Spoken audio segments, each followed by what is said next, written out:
Olá, bem-vindo ao Livros com Bolo, eu sou Ed Van Veel. Espero que você esteja gostando do canal. E se você está curtindo o canal e gosta de livros e quer que eu leia mais e traga mais livros, mais resenhas e mais material, por favor, dá uma curtida, né? Deixa sua curtida, deixa um comentário, que isso deixa o YouTube mais feliz. E se inscreve, chama alguém também, algum amigo seu que também curta livros, que quanto mais pessoas se inscreverem, quanto mais o canal crescer, mais coisas legais desse conteúdo eu vou poder trazer para você.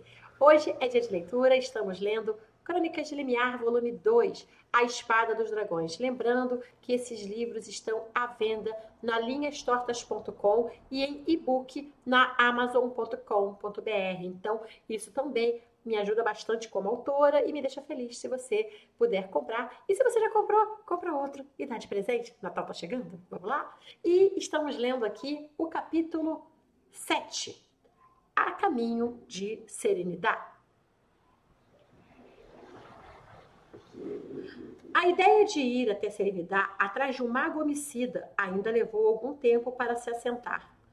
Precisavam se organizar. Quem vai tomar conta do campo? Foi a primeira pergunta feita ainda no caminho de volta para casa. E nós nunca estivemos em Serenidade, disse Joabe, que não era muito fã de sair de casa. Na verdade, ela nunca saíra de Limiar. Eu acho que pode ser muito interessante, comentou Peter Paul, que se lembrava ainda muito bem de sua grande experiência em Argos, uma ilha em Titânia, onde lutou ao lado de gente que se recusou a aceitar o inaceitável. Peter contou resumidamente sobre sua experiência e sobre como ele não seria o Peter que eles conhecem se ele não tivesse tido a coragem de dar um passo a mais e sair da boa e velha Limiar. Assim que ouviu os cavalos chegarem, Vincent correu mancando para fora, feliz em ver todos chegarem. Antes que ele se aproximasse, Vanna pediu segredo sobre o real motivo de irem atrás de Noaçã. Não queria dar esperanças para Vincent sem ter o cálice mágico nas mãos, e não queria que ele se sentisse responsável por vê-los se arriscando por ele. Não precisava pedir, Vanna, respondeu rispidamente Gruff, que ainda estava engasgada com a malcriação da outra. Não somos imbecis. Não és, Gruff. Você é uma retardada emocional. Seria a primeira a abrir esse bocão se eu não falasse antes. Gruff falou algo que ninguém entendeu. Provavelmente algum xingamento na língua dos elfos. Dirk se virou para Romano confuso. O que houve com essas duas? Olha, eu não queria falar nada, mas tem uma fase do mês em que mulheres ficam bem estranhas, sussurrou Hit. O melhor que podemos fazer é ficar bem longe do caminho delas por alguns dias. Eles entraram e começaram os preparativos para deixarem Limiar no dia seguinte, bem cedo. Sem alunos, o campo era facilmente gerenciável. Vincent ficou feliz ao receber a incumbência de cuidar de tudo enquanto todos estavam fora. Recebeu a ordem como se fosse uma importante missão, cuidar de, além dos 3 galetinhos de estimação, uma vaca leiteira, algumas galinhas e cabras, uma horta e um pomar. Antes de escurecer, ele se despediu de todos e voltou para casa, onde a mãe e o irmão mais novo o esperavam para jantar. Ele já estava na porta quando Vanna o chamou. Espere um momento, disse ela, eu vou lhe dar uma carona. Quero entregar uma cesta de mantimentos para sua mãe. Vincent disse que não queria dar trabalho, mas a morena já estava na porta ao lado dele com uma cesta de ovos, pães, um bolo, queijos, carne curada e frutas secas. Lá fora, ajeitou a cesta que se fechava na garupa do cavalo. Pegou o cavalo de Dirk e ofereceu-o a Vincent. O garoto ficou encantado. Voael era uma belíssima égua cor de marfim. Com a ajuda de Vanna, montou na égua, bastante dócil, com o jovem que já estava acostumado a tratá-la. E assim, no fim de tarde cor de chumbo, eles seguiram sem correr na direção do que seria o pôr do sol, se tivesse um sol para se pôr. Dirk observava, da porta, os dois cavalgando lentamente. Romano se aproximou com 2 canecas de chá quente. Tome, Joabe fez. Ficaram os dois olhando Vanna e Vincent diminuírem de tamanho até desaparecerem. Dirk deu um longo e pesado suspiro, e Romano percebeu que o amigo estivera um tanto calado depois que decidiram ir para a Serenidade. Algum problema? Perguntou, enquanto tomava um gole do chá de gengibre, mel e limão. Não sei. Sei que a intenção de Vanna é boa. e os deuses sabem que eu seria o primeiro a ir atrás de uma cura para o garoto. Mas, disse Romano, prevendo o rumo da conversa. Dirk meneou a cabeça, como se algo o incomodasse. Noaçan é perigoso, muito perigoso. Ivana não parece notar isso. Ele nos ajudou quando precisamos, explicou Romano. Ele se ajudou. Falei com Isabelle e com o patriarca, e Noaçan não pensa em ninguém além de si mesmo. Não podemos pensar que ele é um amigo, porque ele não é amigo de ninguém. Eu sei, respondeu Romano. Vana tem bom coração. Acha que todo mundo está disposto a oferecer a amizade que ela oferece.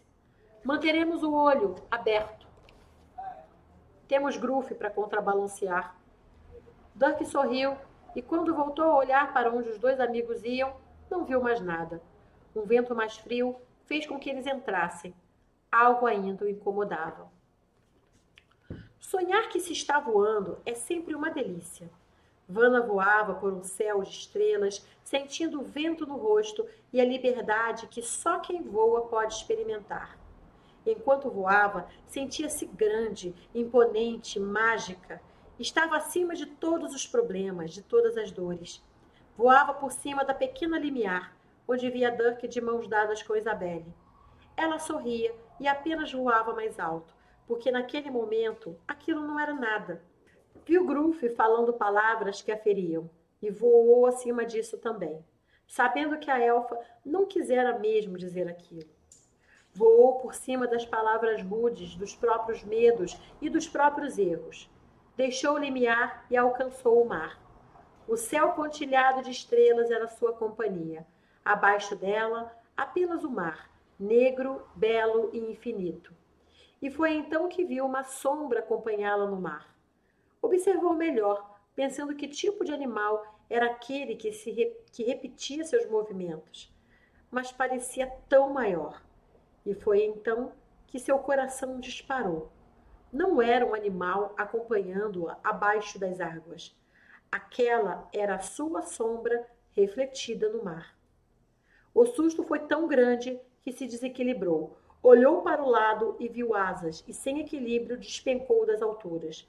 Acordou no chão, depois de cair da cama. O coração estava a mil e ela estava ofegante.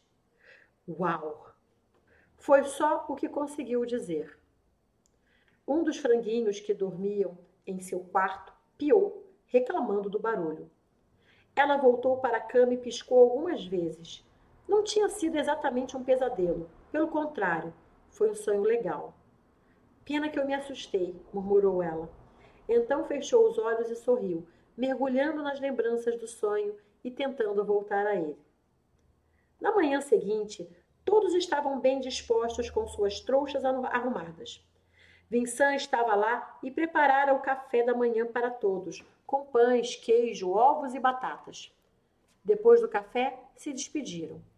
Vana se despediu de Darquinha, Grufinha e Romaninho, com beijos e abraços que os bichinhos prontamente aceitavam.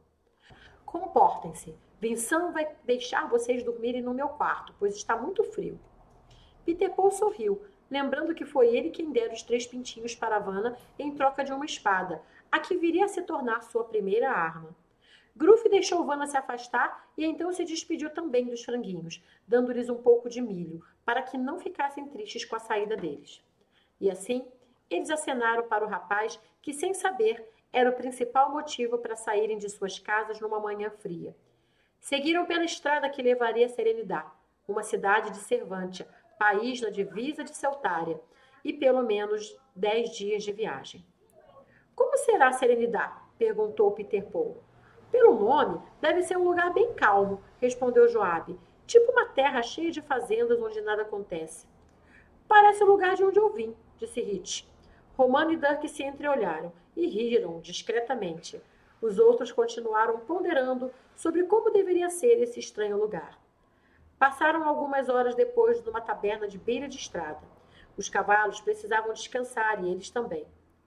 Tome cuidado com essas tabernas, alertou o Romano. Sempre tem alguém tentando se dar bem em cima de viajantes. Eles que tentem, avisou Vana. Estou precisando de uma boa briga para me esquentar. Lá vai você arrumar confusão, Vana, reclamou Gruff. Se você se meter em enrascada, eu não vou ajudar.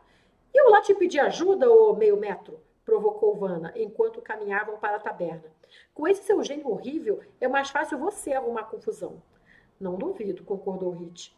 Pois saibam que nós, elfos, somos elegantes e inteligentes e nunca entramos em brigas fuleiras com qualquer um. Assim que entraram, uma cadeira voou na direção deles, seguida por 2 garrafas que por pouco não acertaram Peter Paul. O que está vindo aqui? Perguntou Dirk, tentando entender o caos. Um monte de gente, homens e mulheres armados, atacavam um único oponente. Assim que puseram os olhos nele, o grupo paralisou por alguns instantes. Então, Vanna se virou para Gruff e deu uma sonora gargalhada, enquanto Romano gritava para o sujeito que se defendia com uma espada. Ei, Gáuricos, quer ajuda? O elfo empurrou um homem em cima de 2 mulheres armadas com adagas e subiu a uma mesa para se afastar. Viu o grupo parado na porta e ouviu a proposta do guerreiro. Vai me custar alguma coisa? Perguntou ele. Não, estamos de folga hoje, respondeu Romano, não dando ouvidos à provocação. 3 homens voaram em cima de Gáuricos, derrubando-o da mesa direto no chão, fazendo grande estardalhaço. Então eu aceito! Hit comemorou e entrou animado na briga. Joabe se sentou no balcão e pediu uma bebida. Gruff estava irada com a provocação de Vanna e suas orelhas estavam vermelhas de raiva. Eu me recuso a passar esse vexame, ainda mais de graça, e saiu da taberna. Lá dentro, Peter foi imprensado contra o balcão onde Joabe bebia. O homem o estrangulava. Joabe pegou a garrafa de vinho e a quebrou na cabeça do sujeito, desacordando-o. Obrigado, Joabe, agradeceu, antes de voltar para a muvuca. Hit empurrou um grandão na direção de Joabe, que colocou o pé na frente, fazendo-o beijar o chão desastradamente. Romano, Vanna e Dirk estavam perto de Gáuricos e fizeram os homens e mulheres perceberem rapidamente que estavam em desvantagem. Apenas, em alguns minutos, eles correram porta fora. Alguns clientes surgiram de trás das mesas e do balcão. — O que foi isso? Perguntou Romano. — Tentativa de assalto, explicou Gáuricos. Como se não tivesse sido nada, aos poucos, o lugar voltou ao normal. Eles colocaram bancos e mesas no lugar e se sentaram. Gruff entrou, ainda de tromba. Joabe pegou sua bebida no balcão e se juntou a eles, feliz em ter derrubado 2 sem nem precisar se levantar. — Acho que precisamos conversar, disse Dirk, sentando de frente para o elfo, que, apesar de ter saído de uma briga, não parecia nem um pouco amarrotado. Gáuricos ergueu a mão e pediu comida. — Acho que devo ao menos uma conversa a vocês. Muito obrigada e até a próxima leitura. Beijo.